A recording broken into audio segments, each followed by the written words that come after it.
comment vous avez vu cet acte? Est-ce qu'il faut ignorer cet acte ou bien s'en méfier, monsieur le directeur? Moi, je l'ai très mal vécu. Mm. Je l'ai très très mal vécu parce que je considère que même si ce mouvement ne doit pas être pris au sérieux, vous savez, c'est comme un enfant qui joue avec du feu. Il prend une allumette et on ne sait jamais comment ça peut se terminer. Donc moi, je pense qu'il faut toujours prendre au sérieux ces tentatives de déstabilisation. Et il faut chercher à les comprendre.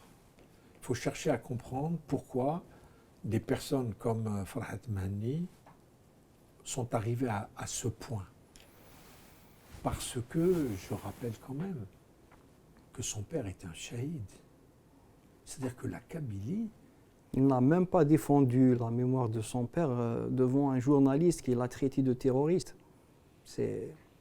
No comment, comme on dit, mais moi j'aimerais quand même rappeler que cette région qui est chère à mon cœur, parce que j'ai des tas d'amis, mes copains quand j'étais jeune, mes amis d'enfance, etc.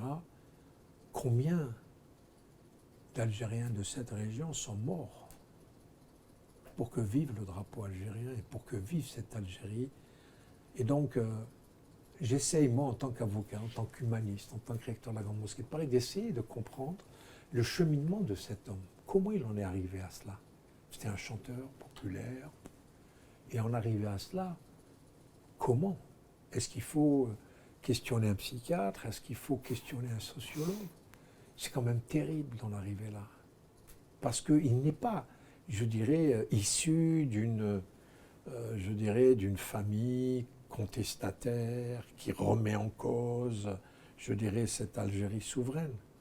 Il est dans un creuset nationaliste, comme moi, comme beaucoup.